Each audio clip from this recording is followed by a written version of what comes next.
하나님은 놀랍게 안식의 비밀을 가까운 곳에 숨겨두셨습니다. 탕자가 아버지 품을 떠나면 먼 나라에 가면 행복할 거라고 생각했죠. 그가 물질이 많으면 쾌락을 추구하면 행복할 거라고 생각했죠. 누가복음 15장 13절을 보게 되면 그 며칠이 안 되어 둘째 아들이 재물을 다 모아가지고 먼 나라에 가 거기서 허랑방탕하여 그 재산을 낭비하더니 아버지 품을 떠났어요. 먼 나라에 갔는데 거기에 행복이 없었어요. 돈이 많으면 행복할 줄 알았거든요. 근데 거기에도 행복이 있지 않았어요. 쾌락을 추구하면 행복할 줄 알았는데 창녀들과 함께 쾌락을 추구했건만 거기에 행복이 없었던 거죠. 가끔 부자들이 행복하지 않다고 얘기하면 그러시더라고요. 그래도 한번 돼보고 싶다고. 네, 그게 우리 인간의 마음이죠. 하나님께서 우리가 행복하기를 원한다는 것은 좋아하시는 것 같아요. 왜냐하면 하나님이 우리가 행복한 걸 좋아하시니까요. 근데 문제는 행복이 무엇이며 행복은 어떻게 주어지는지를 잘 모르는 거죠. 행복은 역설적이에요. 행복을 추구할수록 행복은 우리 곁을 떠나가요. 행복에 집착할수록 행복은 우리에게 임하지 않아요. 놀라운 사실은 행복이라는 것은 결과지 목적도 원인도 아니라는 거죠. 중요한 것은 어떤 원인을 줄 때 그 결과로 행복이 주어지는 거죠. 누가복음 15장에 보면 예수님께서 잃어버린 양 한 마리를 찾아 나서서 잃어버린 양을 찾았을 때, 회복했을 때 곧 하나님의 뜻을 이루고 의미 있는 일을 했을 때에 즐거움이 임했다는 거죠. 기쁨이 임하는 거죠. 내가 기쁨을 추구하는 게 아니죠. 기쁨을 추구할수록 기쁨은 우리와 멀어져요. 이 놀라운 진리를, 이 놀라운 깨달음을 우리는 세상을 떠날 때쯤에 안다는 것은 슬픈 일이에요. 바로 우리 곁에 행복이 있는데 집에 돌아보니까 아버지 품에가 행복이 있는 것을 알았던 거죠. 그리고 아버지처럼 마음껏 사랑할 때 그 결과로 행복이 있다는 것을 깨달은 거죠. 문제는 뭐냐면 큰아들이죠. 큰아들은 집을 떠나지 않았거든요. 아버지 품을 떠나지 않았거든요. 내 아버지 곁에서 너무 분노하고 있어요. 너무 화가 나 있어요. 행복해하지 않아요. 성경학자들은 탕자보다 더 심각한 탕자는 큰아들이다. 아버지 곁에 있으면서 아버지를 결코 사랑하지 않고 아버지가 죽기를 바라는 이 큰아들, 그리고 억울함과 섭섭함으로 가득 차 있는 이 큰아들이 진짜 탕자다라고 얘기하고 있죠. 제가 이 말씀 묵상하면서 깨달은 게 있습니다. 첫째로 우리 안에 두 아들이 함께 살고 있다는 거죠. 처음 우리는 탕자로 하나님께 나오죠. 그리고 하나님의 은혜에 너무 감사해서 하나님의 용서와 하나님의 그 인자하심에 너무 감사해 살죠. 죄 많이 졌거든요. 화랑방탕했거든요. 그래서 하나님의 은혜에 감사했던 거죠. 그리고 이제 교회 나오기 시작하죠. 어느 날 이제는 더 이상 죄 짓지 않고요. 그리고 일 열심히 하고요. 교회 충성하고요. 헌금도 열심히 하는데 어느 날 이런 생각이 드는 거죠. 마음속에 불만이 생긴 거예요. 예. 우리가 이 본문에서 우리 자신을 돌아봐야 되고요. 정직하게. 그리고 우리는 하나님이 누구신가를 알아야 돼요. 하나님의 사랑과 예수 그리스도의 사랑이 얼마나 풍성한가를 알아야 돼요. 제가 처음 예수 믿고 교회 나왔을 때 너무 감격해서 많이 울었어요. 그리고 기도할 때마다 감격스러웠고 성령 체험하고 밤을 새고 기도하고 그랬어요. 전도 열심히 했어요. 그랬더니 어떤 권사님이 소리를 지르더라고요. 학생들에게. 네. 이 꽃믿음 너희들. 그러면서 야단을 치시더라고요. 저분이 왜 화가 났지 이렇게? 근데 교회에서 대피 기도를 하면 청산유수예요. 근데 불이 나 있는 거예요. 지금 맏아들이 그렇죠. 지금 창자가 돌아왔다고 아버지가 지금 뭐 잔치를 베풀었잖아요. 살찐송아지 잡고 잔치를 베풀었어요. 근데 큰아들이 돌아온 거죠. 25절을 보면 맏아들이는 밭에 있다가 돌아와 집에 가까이 왔을 때 풍악과 춤추는 소리를 듣고 본인은 지금 뼈 빠지게 밭에서 일하고 있는데 집에 들어보니까 풍악, music and dancing.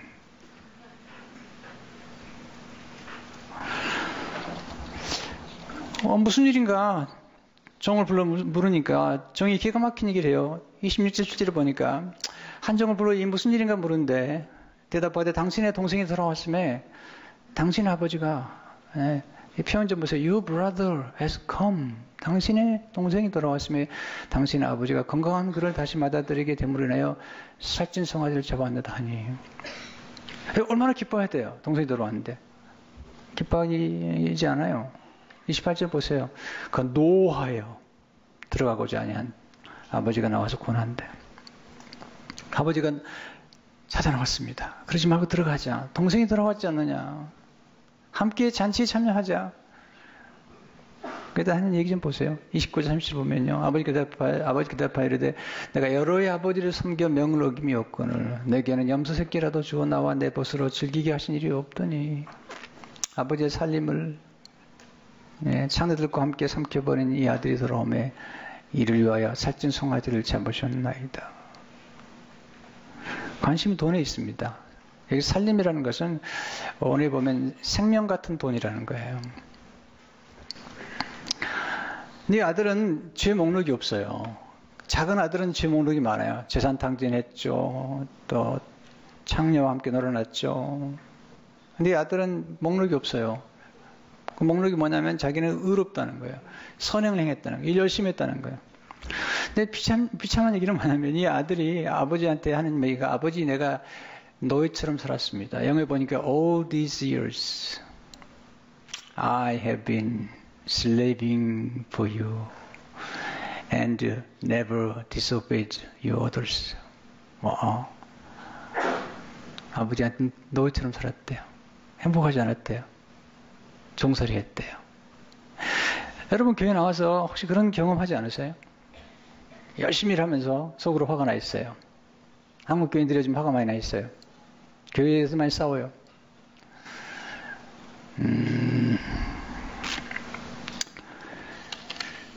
동생인데 동생이라 부르지도 않아요. 아버지 아들이에요. This son of yours. 이 큰아들은 동생을 부끄러워해요.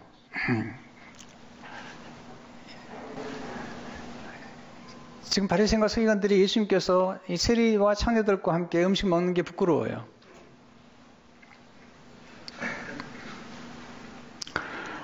여러분 교회 안에서도 이 분노로 가득 찬 사람들이 많아요. 처음에는 너무 감격스러워서 눈물을 흘렸는데 어느 날 그런 마음은 다 사라진 거죠. 그리고 헌금이 아깝고 헌금 내달라고 그러고 분노에 차 있는 거죠. 이 일은 열심히 하는데 하나님과의 관계가 좋지 않아요. 가족과의 관계도 좋지 않아요. 원래 그 당시에 유산을 넘겨주면 일단 소유권만 넘겨주는 거예요. 처분권은 넘겨주지 않아요. 큰아들 좀 보세요. 내가 아버지에게 이렇게 노예처럼 일했는데 염소 새끼 한 마리 내게 주지 않았습니다. 이게 뭐냐면 아버지 죽으세요. 내가 처분하게 내 마음대로 좀. 큰아들이 모르는 게 하나 있죠. 아버지 마음을 모르는 거죠. 아버지 마음은 간단한 거죠. 동생 좀 찾아오면 좋겠다. 첫 번째 두 비유를 보면요. 잃어버린 양과 잃어버린 동전을 찾아가죠. 근데 세 번째 비유는 찾아가는 사람이 없어요. 왜냐하면 이 비유의 핵심이 뭐냐면 이런 얘기죠. 형이 자기 재산을 희생해서까지라도 동생을 찾아오면 좋겠다. 이런 스토리죠. 그렇지 않아요.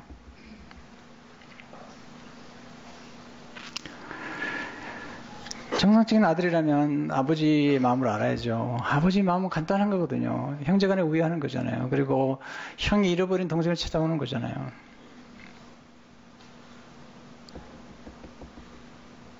근데 그러지 않은 거죠.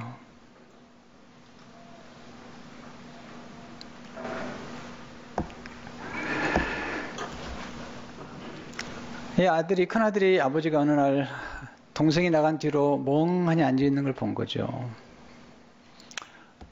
그리고 외로워하시는 아버지, 그리고 몰래 눈물을 훔치는 아버지를 보았어요. 그리고 황혼이 들면 동네 어귀에 나가 서서 멍하니 바라보고 있는 아버지를 본 거죠. 그러면 큰아들이 아버지의 마음을 알아서 동생을 찾아가야죠. 근데 동생이 돌아왔다고 화가 나 있어요. 이게 누구냐면 그 당시에 바리새인과 서기관들이었어요. 왜냐하면 예수님께서 그 당시에 세리와 죄인들과 함께 식사하고 있으니까, 잔치하고 있으니까 바리새인과 서기관들 화가 나는 거죠. 수군거리는 거죠. 잔치집에 안 들어온 거죠. 큰아들처럼. 그리고 하면 15장 1절을 보니까 모든 세리와 죄인들이 말씀을 들으러 가까이 나오니 바리새인과 서기관들이 수군거리려되 이 사람이 죄인을 영접하고 음식을 같이 먹는다 하더라. 지금 이 바리새인과 서기관들이 하나님을 의지하지 않아요. 자기의 선행을 강조하는 거거든요. 큰아들의 문제가 뭐죠? 큰아들이 무엇이 지금 하나님이죠? 자기의 의로움이에요. 자기의 선행이죠. 그래서 우리가 중요하게 생각할 게 하나 있죠. 두 번째로 하나님과 우리 사이를 막는 우상을 경계했대요. 우리 정말 하나님을 경배해야 되고요. 우리에게 행복과 안식을 주는 분은 하나님이고 진정한 기쁨을 주는 분은 하나님밖에 없어요. 근데 우리 우상을 만들어내는 거죠. 팀 필러는 이렇게 말하잖아요. 우상이란 무엇인가? 하나님보다 더 중요한 것, 당신의 마음과 공상의 세계를 하나님보다 더 많이 차지하고 있는 것, 하나님만이 줄 수 있는 것을 주려고 하는 것, 그것이 바로 우상이다. 이 큰아들 우상이 뭐죠? 자기 의로움이에요. 근데 문제는 뭐냐면 하나님이 우리에게 주신 것들이 좋은 것들인데 좋은 것들이 보세요. 좋은 것들이 우상이 될 수 있다는 거예요. 이게 문제예요.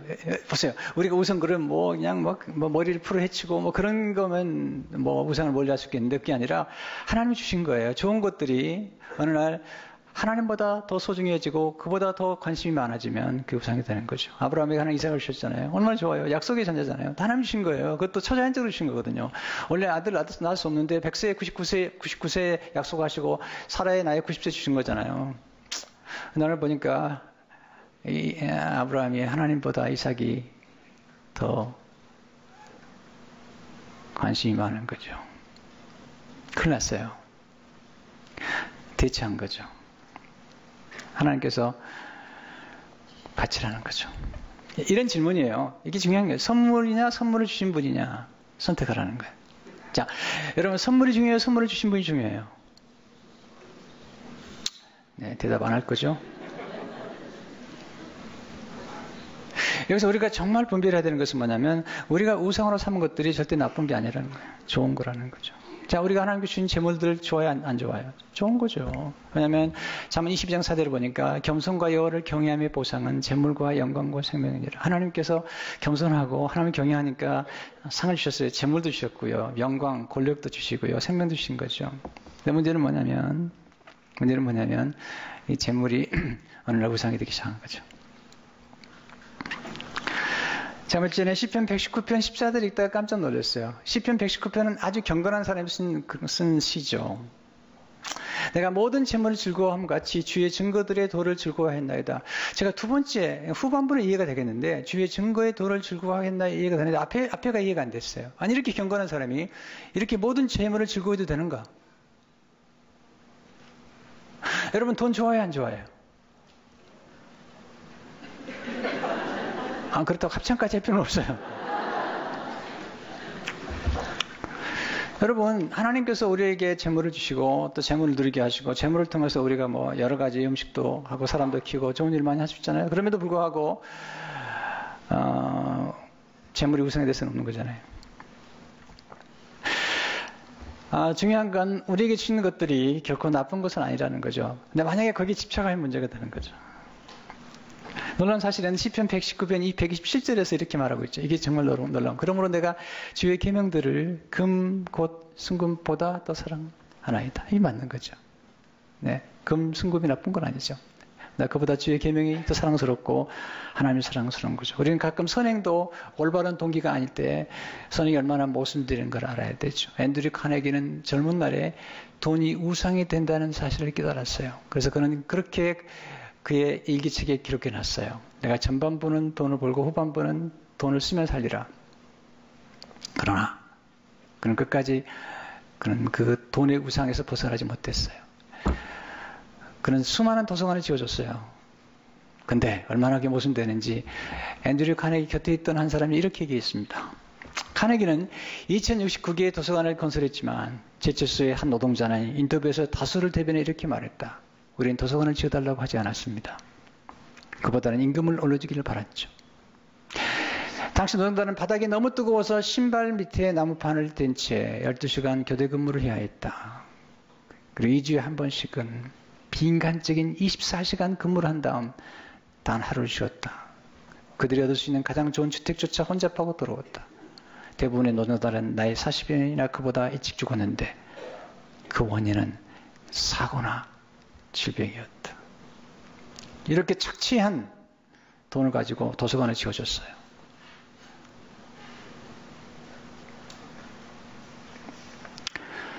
여러분, 우리가 예수 믿으면서도 하나님과의 관계없이 얼마든지 종교인으로 살아갈 수도 있고요. 그리고 자기의 선행을 과시하며 살 수도 있고요. 교회 안에서 얼마나 그런 사람을 많이 봤거든요. 뭐 소리를 쳐요. 돈을 그렇게 쓰는 거냐고. 그렇게 밥 먹는 데 쓰는 거냐고. 여러분, 우리가 선교 열심히 한다 하더라도 선교 때문에 화가 나 있으면요. 선교하고 선교 안 간 사람들 화가 나 있다면 그 문제가 있는 거예요. 금식하는 분들이 금식 안 한 분들 화가 나 있다면 문제가 있는 거죠. 저도 한때 그렇게 살았어요. 새벽기도 안 하는 목사를 사람 치고 안 했거든요. 제가 요즘 새벽기도를 안 하니까 너무너무 편하게 생각하는 것 같아요, 사람들이. 물론 이제 새벽기도를 하죠. 요즘 새벽기도를 우리 부목사님들에게 토요일 빼놓고 다 맡겼는데요. 우리가 정교인을 살아가면서 가끔 화가 나는 사람은 많잖아요. 너무 도덕적이에요. 너무 도덕적이에요. 요나가 하나님 부르셨잖아요. 요나야, 니느웨 성에 가서 회개를 외쳐라.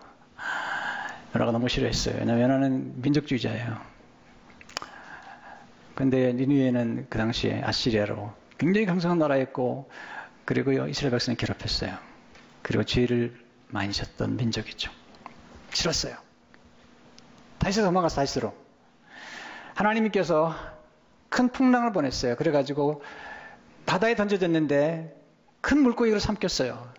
물고기 뱃속에서 회개했어요. 요나가. 하나님께서 그의 회개를 들으시고 용서했어요. 그리고 또 한 번 기회를 줬어요. Second chance. 너무 감사했어요. 살려주신 것에 대해서. 근데 니느웨에 갔는데 니느웨를 전체를 한번 움직이려면 3일 사흘길, 곧 3일을 걸려야 돼요. 근데 화가 났어요. 또 왜냐하면 이거 회개하면 안 되는데 회개할까 봐 화가 나가지고요. 그냥 하루 동안에 건성으로 돌아다닌 거예요. 근데 진짜 회개해버린 거예요. 그때 요나가 어떻게 보는 보이죠? 큰아들과 똑같아요. 우리가 똑같아요. 요나 사장 1절을 보니까 요나가 매우 싫어하고 성내며 여호와께 기도하여 이르되 여호와여 내가 고국에 있을 때 이러하겠다고 말씀하지 아니했나이까. 그러므로 내가 빨리 다시스로 도망하였사오니 주께서는 은혜로우시며 자비로우시며 노하기를 더디하시며 이내가 그 시사 뜻을 돌이켜 재앙을 내리지 아니하시는 하나님이신 줄을 내가 알았음이니이다.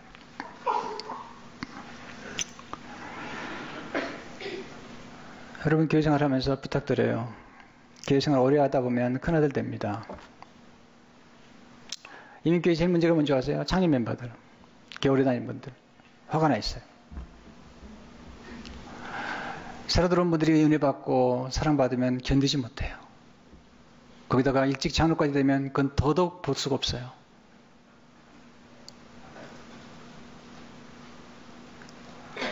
그게 중요한 게 아닌데. 하나님과의 관계가 중요한 건데.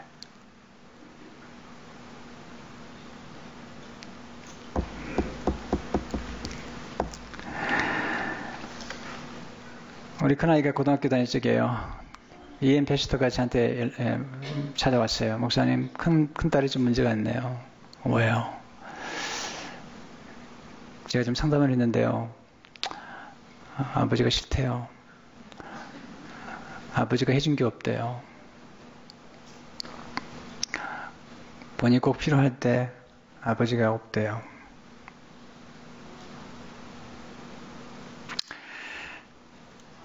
너무 미안했어요. 딸을 만나서요, 얘기를 하고요. 그리고 용서를 빌었어요.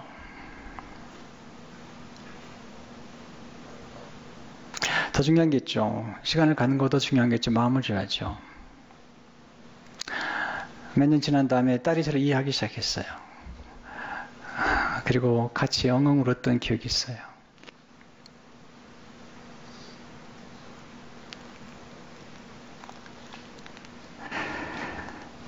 여러분,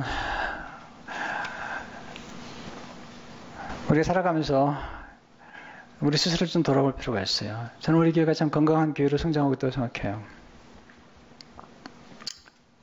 근데 많은 경우에 새로 온 성도들이 와서 자리를 잡지 못하게 만드는 사람들 있잖아요. 누구죠? 큰아들이죠.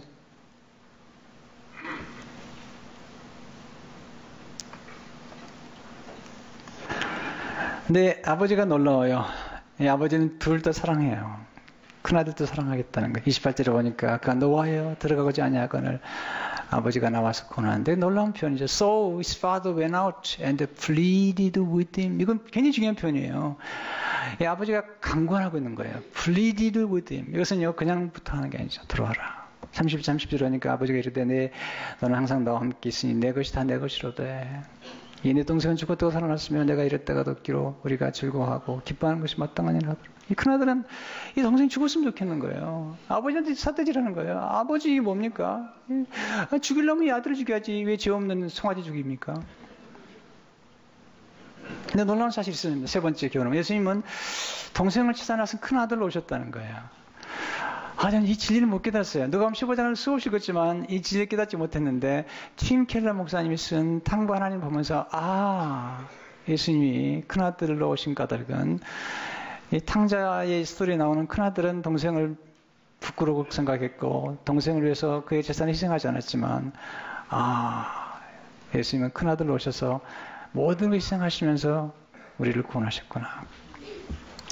팀 켈러는 이렇게 말합니다. 결격된 형을 상상하고 동경하도록 우리를 인도하신다. 우리에게는 그런 형이 계시다. 그분은 우리를 찾으러 옆나라로 가는 정도가 아니라 저 높은 하늘에서 이 낮은 땅까지 오셔야 한다.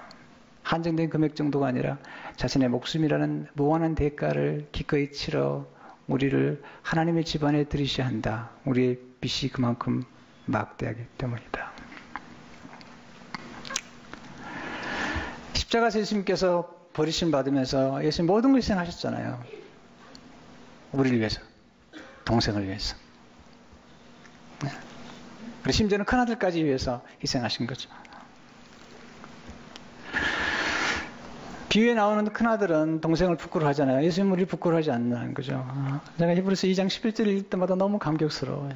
거룩하게 하신 이와 거룩하게 힘을 받은 이분 자들이 다 한 그늘에서 난지라. 그러므로 형제라 부르시기를 부끄러워하지 아니하시고 우리를 형제라고 부르시는 부끄러워하지 아니하세요.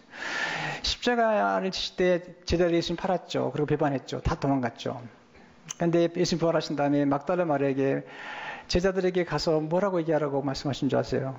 내 형제들에게 라고 표현해요. 전 너무 감격스러웠습니다. 그냥 20장 17절에 오면 너는 내 형제들에게 가서 Go to my brothers 이르되 내 아버지 곧 너의 아버지 내 하나님 곧 너의 하나님께로 올라간다 하라.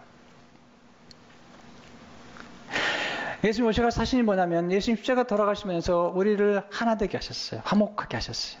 큰아들과 작은아들을 유대인과 이방인을 화평케 하셨어요. 이게 하나님의 마음이에요. 예수님이 십자가에 돌아가신 자. 이것이 고난주간에 우리가 묵상해야 될 진리예요. 에베소 2장 13절 15절을 보게 되면 이제는 전에 멀리 있던 너희가 전에 멀리 있던 큰아들과 작은아들이 그리스도 예수 안에서 그리스도의 피로 가까워졌느니라. 그럼 우리의 화평이신지라 둘로 하나를 만드사 원수된 것 곧 중간에 막힌 담을 자기 육체로 하시고 법조문으로 된 계명일법을 폐하셨으니 이는 이 둘로 자기 안에서 한 세 사람을 지어 화평하게 하시고 그리고 이 둘이 큰아들과 작은아들이 한 아버지께 나가도록. 요시장 18절을 보니까 이런 그로 말미암아 우리 둘이 한 성령 안에서 아버지께 나아감을 얻게 하려 하십니다. 곧 예수님 안에서 모두가 하나가 되는 거죠. 가나다 3장 28절 보니까 너는 유대인이나 헬라인이나 종이나 자유자나 남자나 여자나 다 그리스도 예수 안에서 하나이니라. 근데 거기서 끝나지 않아요. 예수님께서 우리를 상속자로 삼으셨어요. 마치 아버지가 탕자가 돌아왔을 때 그를 여전히 아들로 회복시킨 것처럼 우리를 하나님의 나라의 상속자로 삼았어요. 로마서 8장 16절 17절을 보니까 성령이 친히 우리의 영과 더불어 우리가 하나님의 자녀인 것을 증언하시나니 자녀면 또한 상속자고 하나님의 상속자요 그리스도와 함께한 상속자니 우리가 그와 함께 영광을 받게 고난도 함께 받아야 할 것이니라. 하나님 우리가 원하시는 게 뭐죠? 하나님의 아버지 닮는 거죠. 두 아들이 커서 이제는 아버지가 되는 거죠. 그래서 그 아버지를 또 품도록 하는 거죠. 그리고 예수 그리스도를 닮아가는 거죠. 어떻게? 잃어버린 아들을 찾아가라는 거죠. 로마 19장 10절을 보니까 인자가 온 것은 잃어버린 자를 찾아 구원하려 함이니라. 근데 문제는 뭐냐면 우리 거듭 큰아들로 돌아오고 있다는 거예요. 날카롭고 정죄적인 눈초리로 화가 나 있는. 어떻게 그러면 어떻게 계속 우리가 큰아들이 아니고 또 작은아들도 아닌 하나님의 아버지가 하고 예수님과 같이 살아갈 수 있을까요? 그러면 성령님을 통해서 하나님의 풍성한 사랑을 받아야 돼요.